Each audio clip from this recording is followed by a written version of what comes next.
Hello. आज की class में हम लोग पढ़ेंगे प्राणवायु स्रोतस के रोग, हिक्का रोग। ठीक है। एग्जाम की पॉइंट से बात करें, अगर हिक्का रोग एग्जाम में आता है तो हमें क्या क्या टॉपिक लिखने होते हैं। सर्वप्रथम हमें लिखना होगा कि हिक्का जो है यह प्राणवायु स्रोतस की बीमारी है या फिर रोग है। उसके साथ साथ हिक्का की एक नॉर्मल परिचय और उसकी परिभाषा, उसके निदान, उसकी संप्राप्ति, उसके पूर्व रूप, उसकी भेद।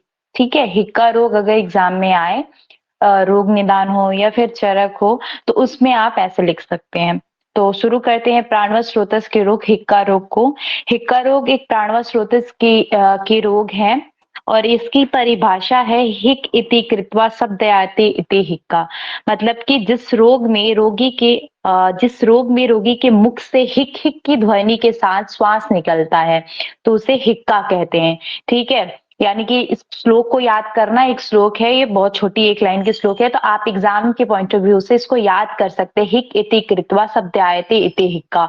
मतलब कि जिस रोग में रोगी के मुख से हिक हिक की ध्वनि के साथ श्वास निकलता है, उसे हिक्का कहते हैं। इसके साथ साथ हिक प्लस कैस शब्दे धातु से हिक्का शब्द बना है। दोनों टर्म याद होनी चाहिए श्लोक के साथ।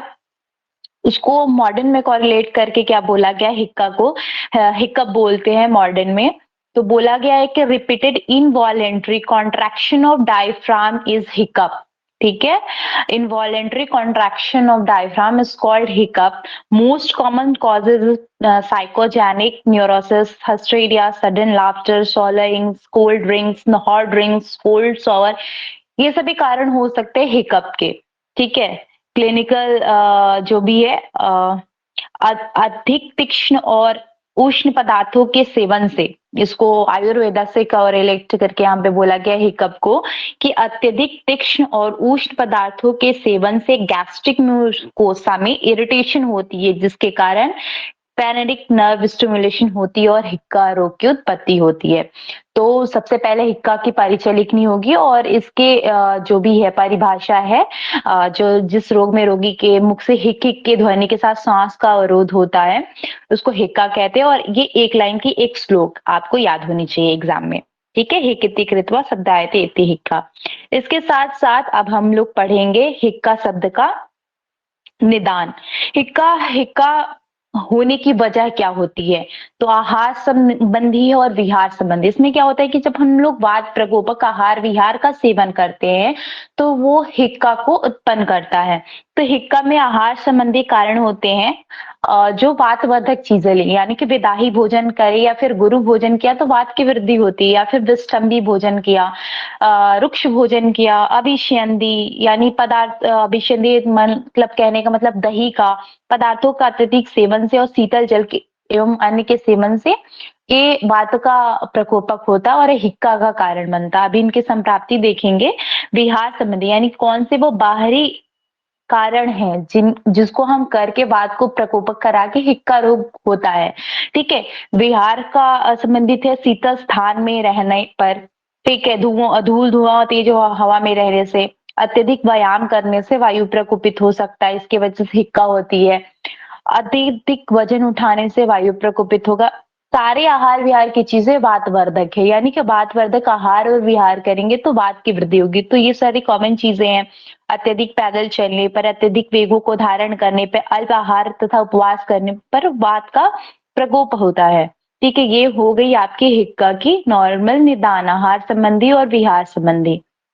संप्राप्ति की बात करें तो हम लोगों ने जो वातवर्धक आहार विहार किए हैं, यानी कि व्यायाम किया है, वेगों को धारण किया है, वृक्ष भोजन किया है, जो भी कारण है, उनसे क्या होता है, वायु का प्रकोपन हो जाता है। वायुवर्धक सारी चीजें हम लोगों ने की तो वायु का प्रकोप हुआ और कफ के साथ मिलकर वह वायु क्या करती है, प्राणवह, अन्नवह और उदकवह स्रोतों में अवरोध कर देती है।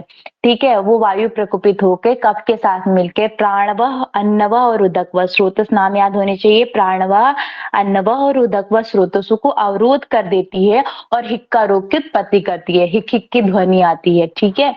ये हो गई उनकी संप्राप्ति हिक्का रोग की। ओके। एक बार फिर से मैं रिपीट कर दूं इस चीज को कि निदान की सेवन किए, वातवर्धक चीजें लिए हम लोगों ने, तो उससे क्या होता है, उससे वायु का प्रकोप होता है, कफ के साथ मिलता है, वो वायु और प्राणव, अन्नव, उदकव स्रोतसों को अवरोध करके हिक्का रोग की उत्पत्ति कर देती है। और यह हिक्का रोग की अभी तक हम लोगों ने क्या पढ़ा है, निदान पढ़ा और इनकी परिभाषा को पढ़ा, ठीक है। हिक्का रोग को चरक संहिता के चिकित्सा स्थान के 17वें अध्याय में पढ़ेंगे। इसके साथ साथ सुश्रुत संहिता के उत्तर अध्याय में उत्तर स्थान में हम लोग 50वें अध्याय में इसको पढ़ेंगे, ठीक है। इसके साथ साथ अ, संप्राप्ति घटक भी लिखना जरूरी होता है कोई भी रोग के साथ। यहाँ पे संप्राप्ति को एक वर्ड में बोला गया है, कफ के साथ मिलकर प्रकोपित वायु। निदानों के सेवन किए तो वायु प्रकोपित होगी कफ के साथ मिलकर। ये 3 स्रोतसों को कौन कौन से, प्राणव, अन्नव और उदकव स्रोतसों में अवरुद्ध करके हिक्का रोग उत्पन्न करते। ये हुई उनकी संप्राप्ति, अभी हम लोग टेबल देख के आए हैं। उसके साथ संप्राप्ति घटक लिखनी होती है कोई भी रोग की, तो इसमें दोष कफ और वात का होता है, क्योंकि वात बढ़ता है और कफ के साथ मिलके प्राणव, उदक, अन्नव स्रोतस को अवरोध करता है, ठीक है।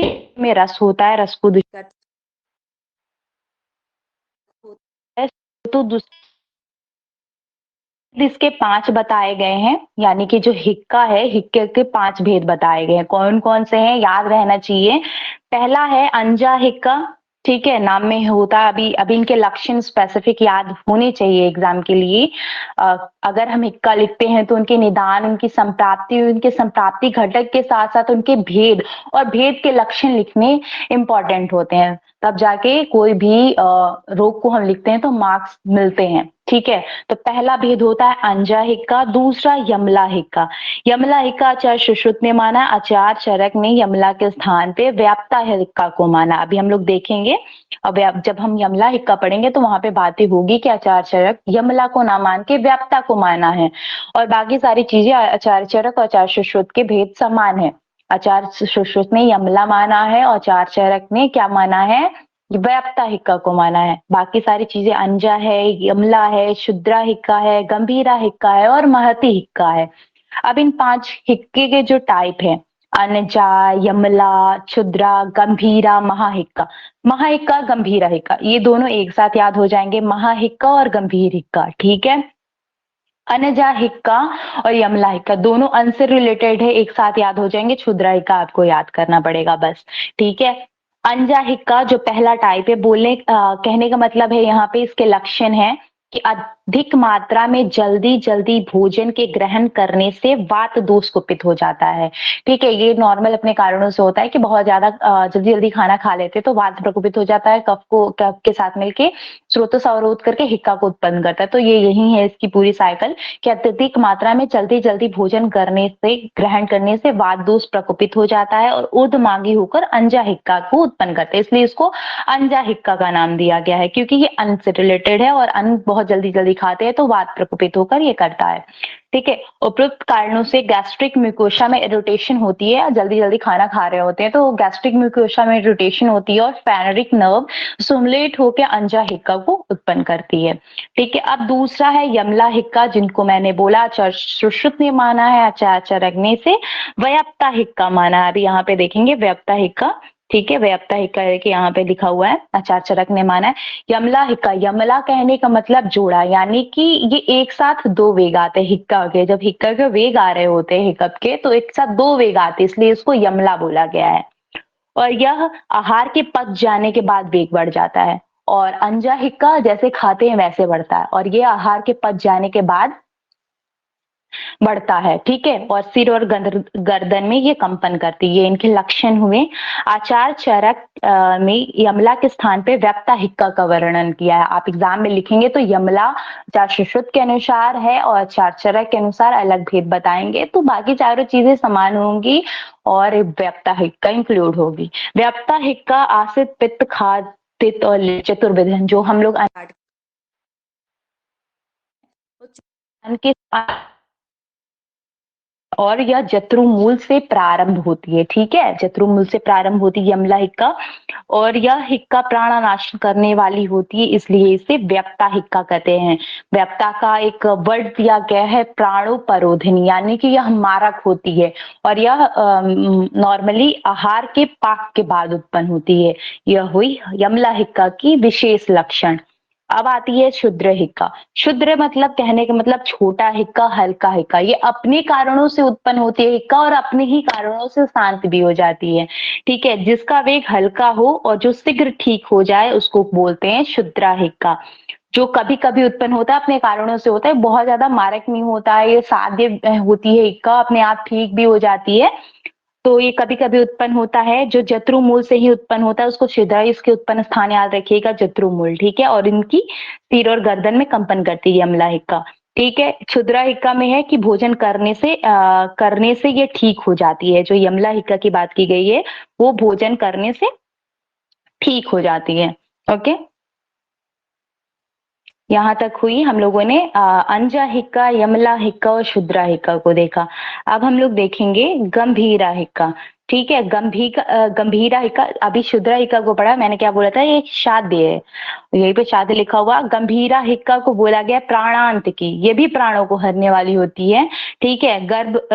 गंभीर शब्द से युक्त हिक्का आती है और नाभि से उत्पन्न होती है। उत्पन्न स्थान याद रखिएगा, गंभीरा का नाभि से उत्पन्न होती है, उपद्रव के युक्त जड़ तृष्णा को उत्पन्न करती है और प्राणांत की होती है, ठीक है? महाहिक्का का लक्षण महावेग के साथ संपूर्ण शरीर से उत्पन्न होता है। यह महामूला, महावेगा, महाशब्दा, महाबला, ये चारों नाम याद होने चाहिए। महामूला, महावेगा, महाशब्दा, महाबला होने से यह शीघ्र संगाती होती है, यानी कि महाहिक्का, गंभीरा हिक्का और यमला हिक्का तीनों प्राणों को हरने वाला असाध्य हिक्का होती है, ठीक है?